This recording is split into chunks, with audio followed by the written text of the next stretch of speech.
Bismillahirrahmanirrahim. Alhamdulillah. Wassalatu wassalamu ala Rasulillah wa ala alihi wa ashabihi wa mawalah. Wa ashhadu an la ilaha illallah wahdahu la syarikalah. Wa ashhadu anna Muhammadan abduhu wa rasuluhu la nabiyya ba'dah. Wa ba'du ayyuhan nas ittaqullaha mastata'tum wasma'u wa athi'u la'allakum turhamun. Para muslimin rahimakumullah. Kemarin kita sedang membicarakan ayat yang ke-25 ya.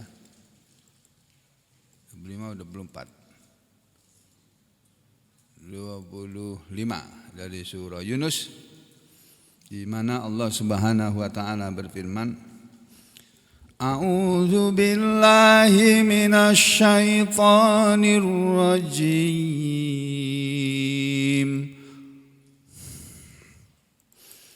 Wallahu yad'u ila daris salam wa yahdi man yasha'u ila siratim mustaqim. Wallahu, dan Allah itu yad'u, selalu menyeru, mengajak manusia ini ila daris salam, ila kepada daris salam, surga. Jadi kesimpulannya dari salam itu al-jannah tuh, surga. Wa yahdi, dan dia selalu akan menunjuki mayyasha'u, siapa saja yang dia kehendaki, ila ke siratin, jalan mustaqimin, yang lurus. Bagian pertama dari ayat ini sudah dibicarakan kemarin, bahwa Allah mengajak manusia ini ke surga. Maka Allah menurunkan Al-Quran sebagai pedoman untuk menuju surga. Orang tidak akan bisa sampai ke surga kalau tidak mau menerima Al-Quran ini sebagai pedoman hidupnya, sebagai petunjuk hidupnya. Jadi pedoman hidup bangsa Indonesia itu juga Al-Quran, bukan Pancasila. Way of life-nya bangsa Indonesia juga Al-Quran, bukan Pancasila. Pancasila itu kan untuk urusan bernegara. Urusan beragama enggak pakai Pancasila. Jadi jangan dicampur aduk. Kalau sampai campur aduk, musyrik sampai jadinya. Menyamakan Al-Quran dengan Pancasila, haram hukumnya.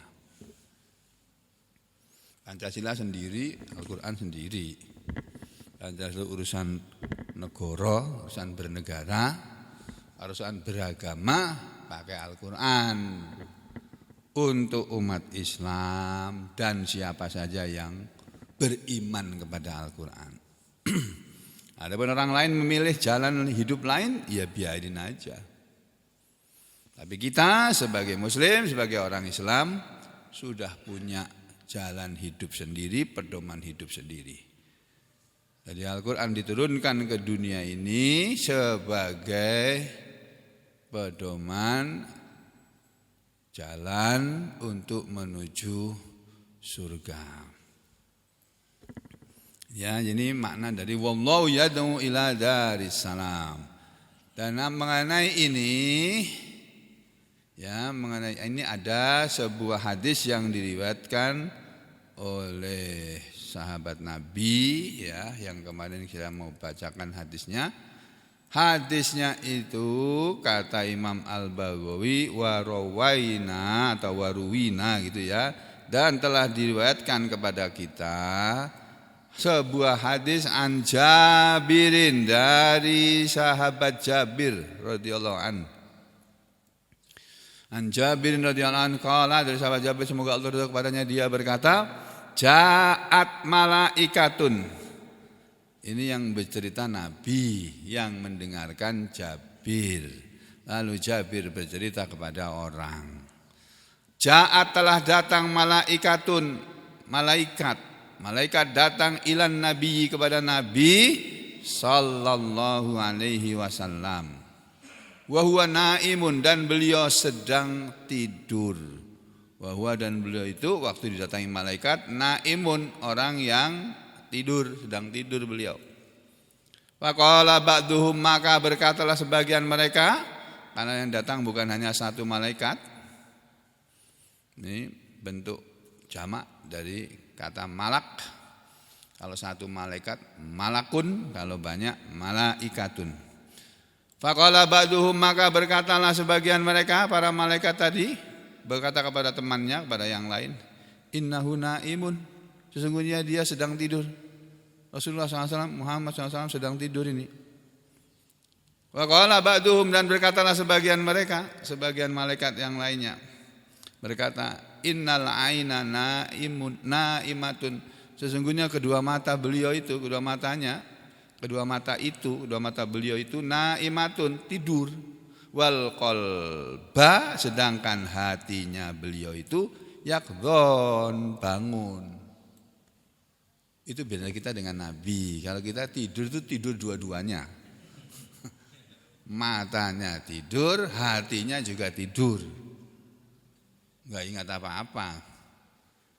Kalau Nabi kita walaupun matanya terpejam tidur, hati beliau tetap bangun. Gimana itu ya? Ya begitu, wis ora ngerti aku, enggak bisa menjelaskan saya.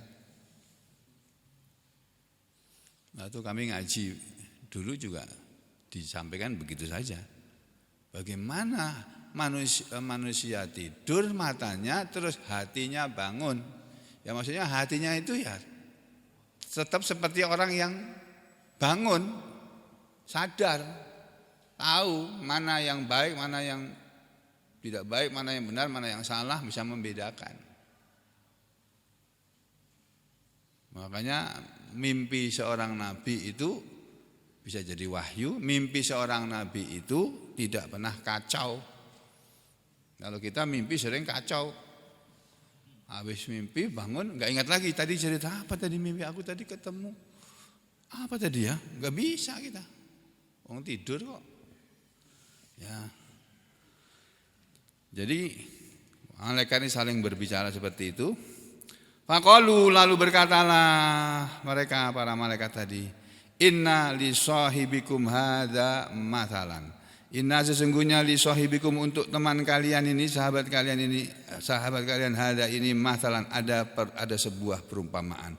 Sesungguhnya orang ini, ya Nabi Muhammad SAW ini, untuk beliau itu ada satu permisalan. Beliau punya permisalan. Qala, berkatalah Jabir, ini yang menceritakan ini, malaikat tadi berkata, fadribu lahu masalan, maka buatkanlah untuk beliau, untuk dia satu permisalan. Faqala ba'duhum, maka berkatalah sebagian mereka, ini antara para malaikat ini sedang berbicara. Nabi itu ibaratnya, perumpamaannya, permisalannya, kata para malaikat kepada malaikat yang lainnya.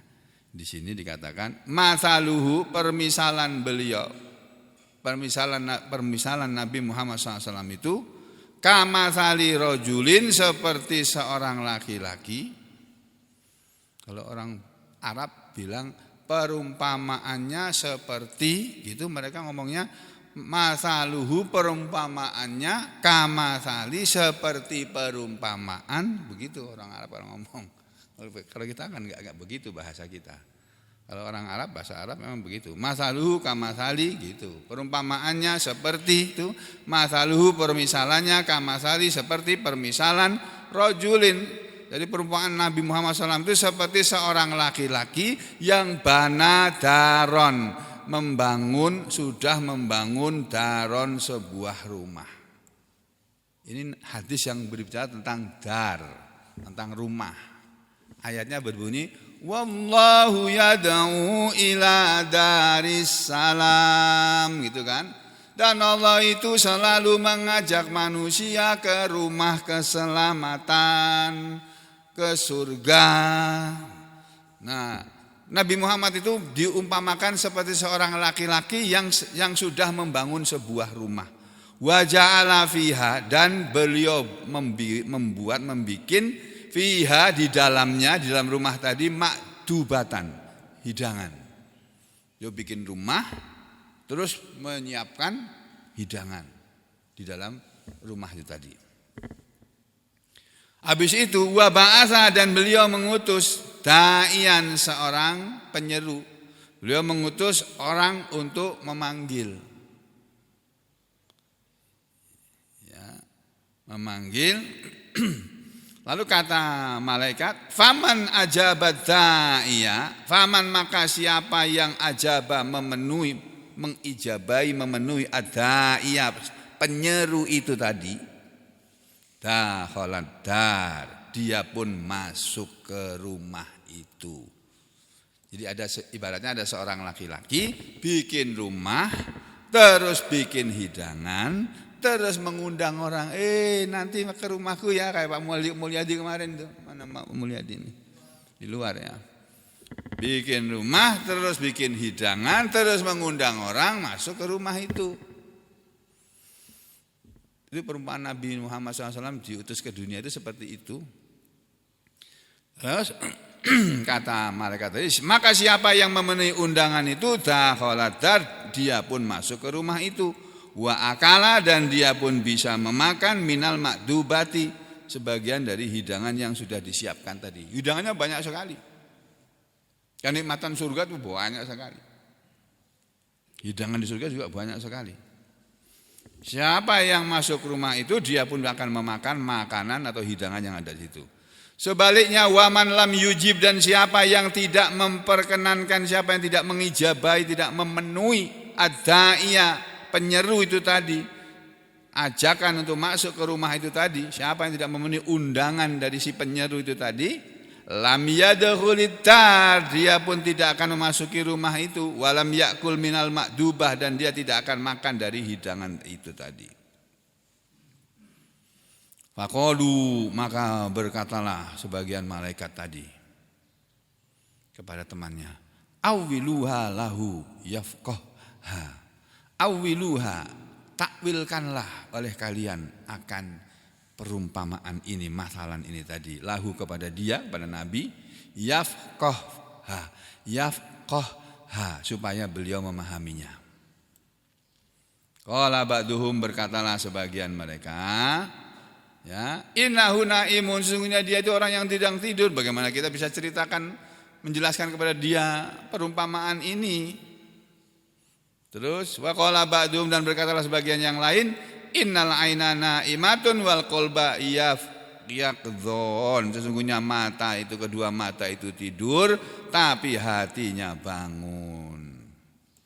Faqalu, lalu berkatalah malaikat, antar malaikat ini berkata, Nabi menyaksikan dalam mimpi. Itu. Faqalu, lalu berkatalah sebagian malaikat itu dalam rangka menjelaskan perumpamaan tadi. Kok Nabi diutus oleh Allah ke dunia ini itu ibarat seseorang yang membangun rumah, lalu membuat hidangan, lalu menyuruh orang mengajak masuk ke dalam undangan tadi, atau lebih pasnya lagi tarjamah dari hadis ini, perumpamaan diutusnya Nabi Muhammad SAW ke dunia ini seperti Allah menciptakan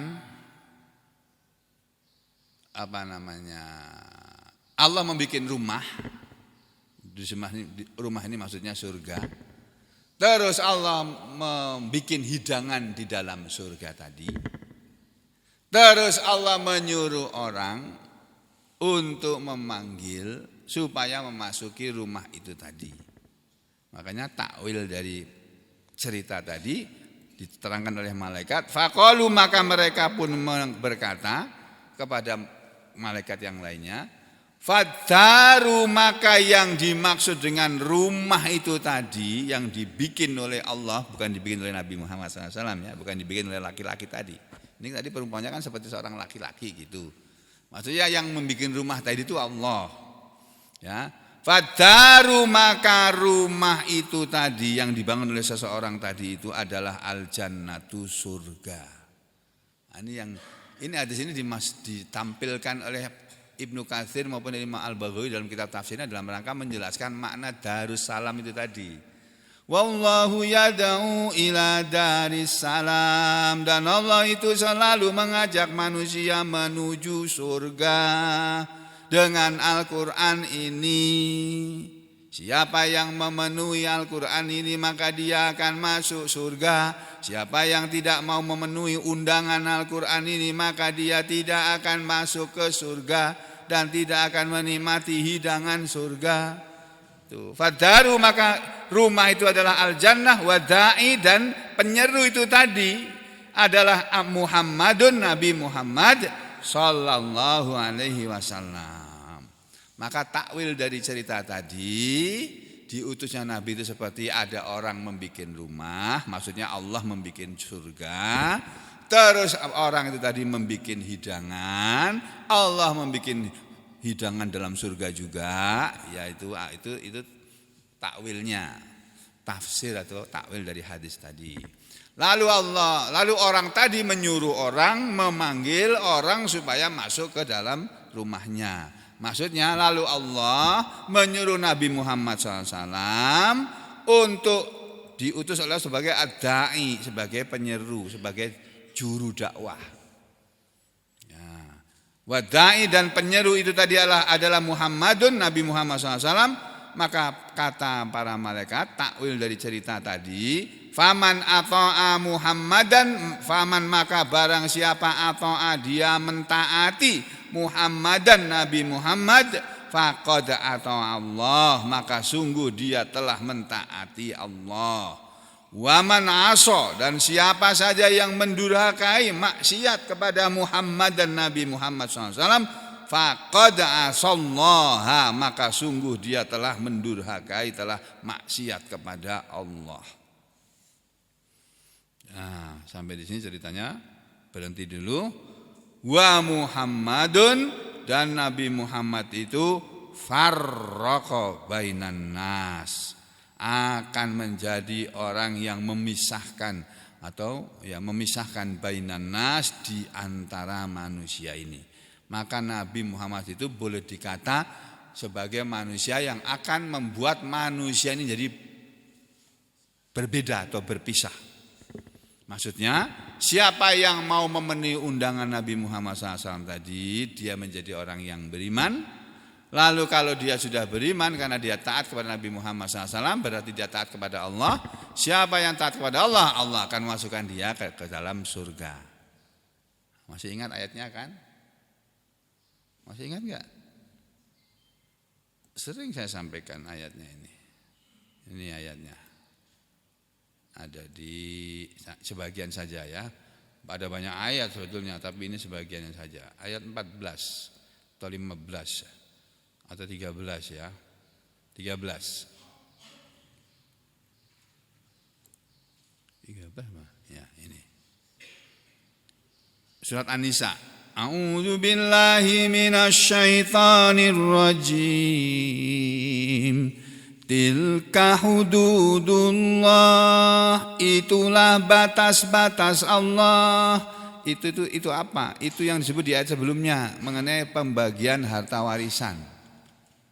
Harta warisan orang itu harus dibagi ketika orangnya sudah meninggal dunia.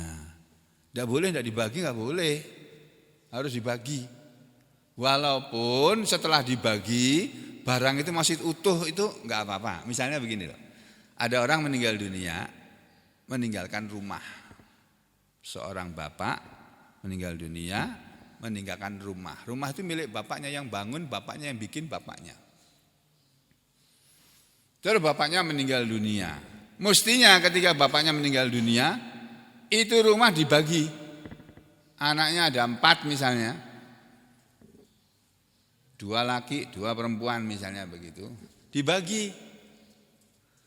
Tapi anaknya kaya raya semua kok, sudah punya rumah sendiri-sendiri. Ya sudah, pokoknya harus dibagi. Nah, bagaimana ya? Pakai hukum Allah ini, pakai ayat 12, pakai ayat sebelumnya, ayat 12, ayat 11 dan seterusnya di belakangnya. Dibagi dulu rumah itu. Rumah ini harganya 4M misalnya begitu, dibagi dulu. Jadi kamu ya berempat ini, nomor 1 yang laki ya pokoknya kamu berempat nih, kamu si A, si B, si C, si D, kamu dapat bagian sekian. Itu kan ada bagiannya. Yang B dapat sekian, yang C dapat sekian. Itu dalam bentuk perhitungan. Rumahnya dinilai sebagai dalam bentuk rupiahnya misalnya 4 miliar tadi. Ya si A dapat berapa miliar, bagiannya dapat seperberapanya, yang ini dapat seperberapanya, dapat di total sudah habis dibagi.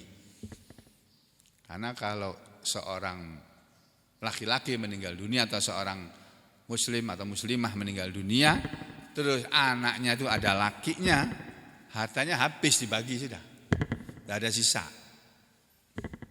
Tapi kalau ada orang meninggal dunia enggak punya anak, enggak bisa diwaris.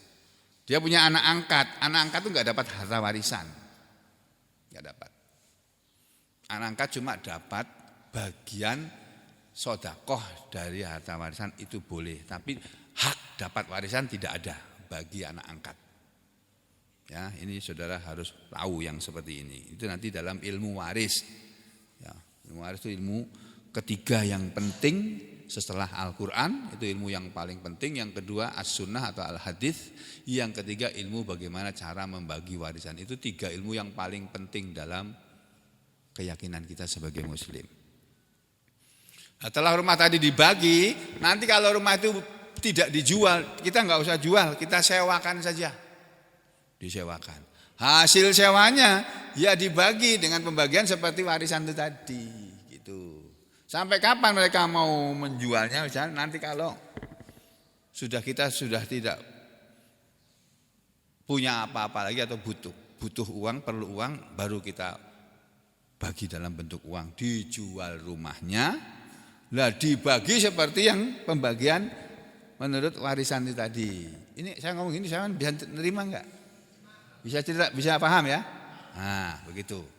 Nanti kalau disewakan ya hasil sewanya dibagi seperti hasil sewaan itu tadi, hasil pembagian warisan tadi. Sudah, kembali ke sini. Di ayat 13 surat An-Nisa Allah berfirman, tilka hududullah, itulah batas-batas Allah tentang bagaimana membagi harta warisan.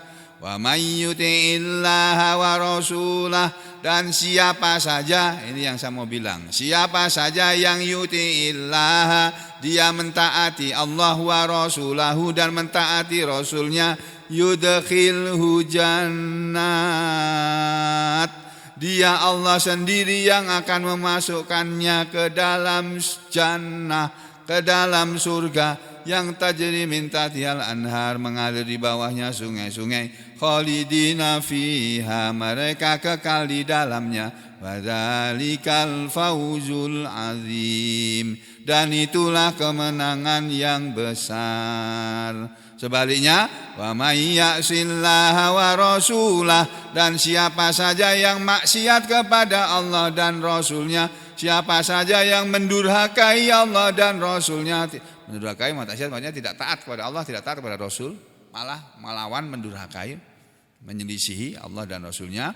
Wa yata'adda hududahu, dan siapa saja yang menerjang batas-batasnya dalam soal harta, pembagian harta warisan.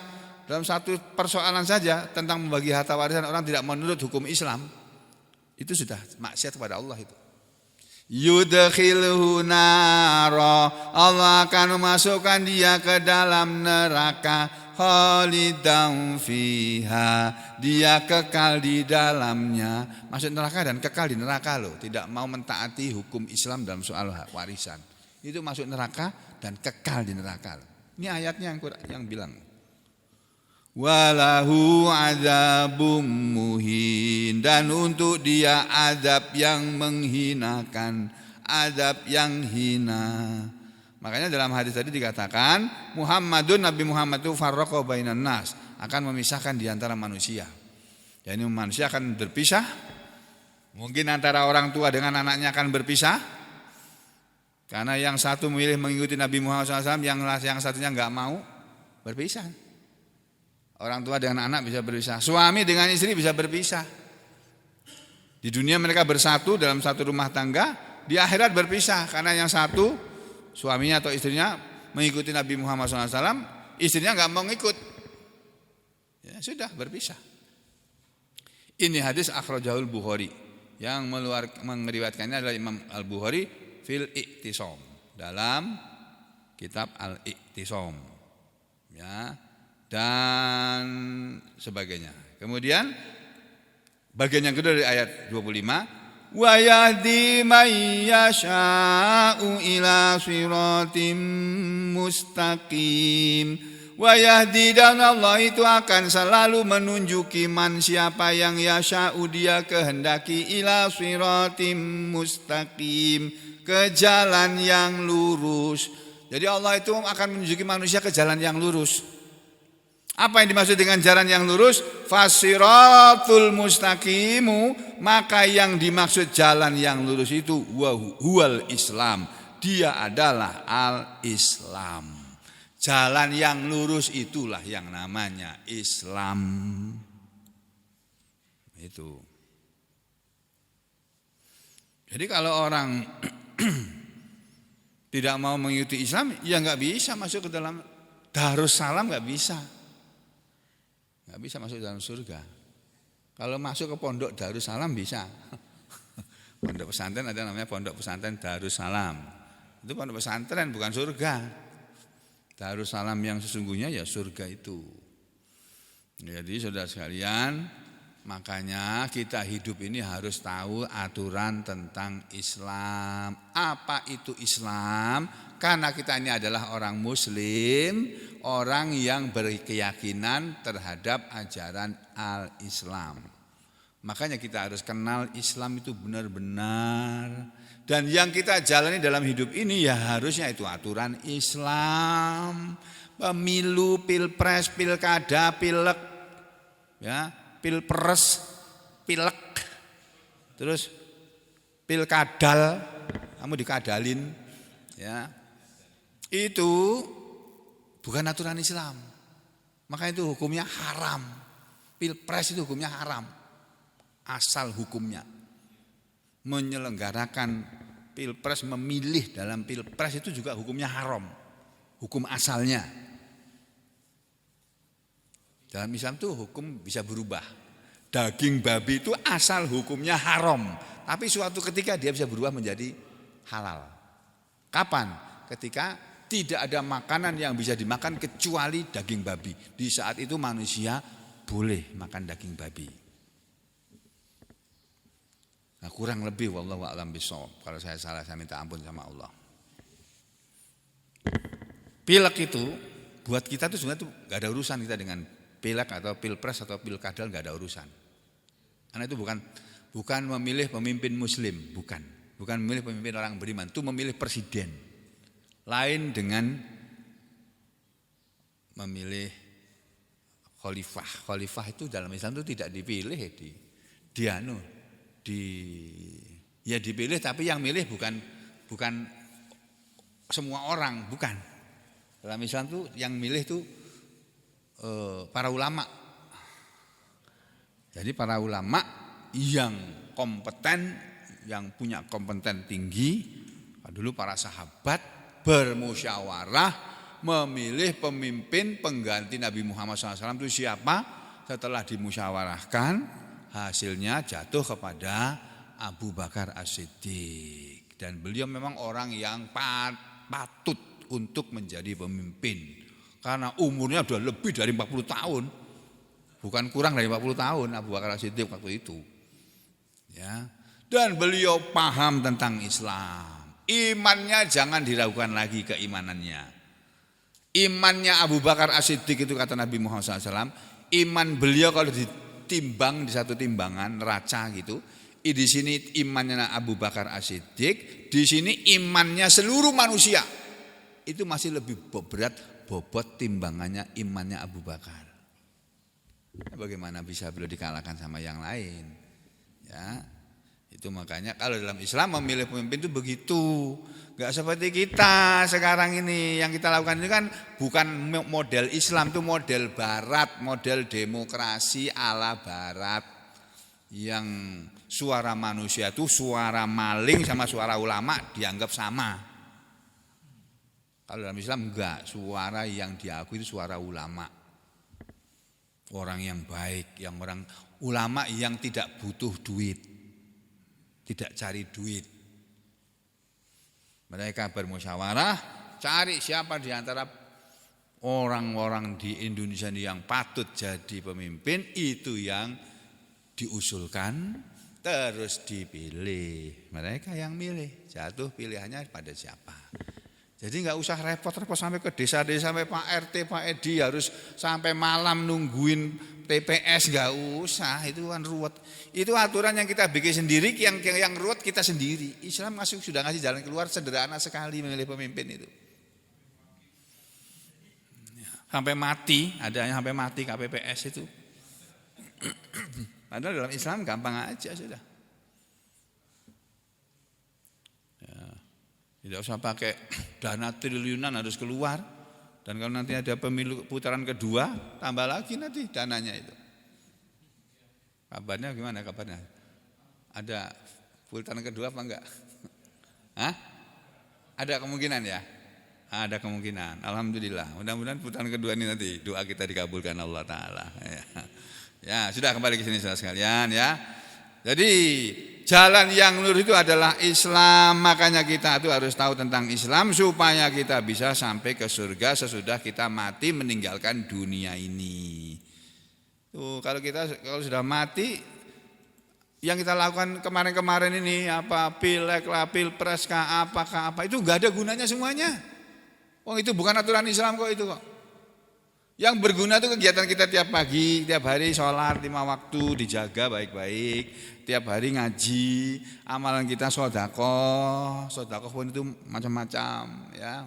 Kemudian puasa kita, kemudian amal soleh kita kepada kedua orang tua, amal soleh kita kepada tetangga, amal soleh kita kepada negara ini.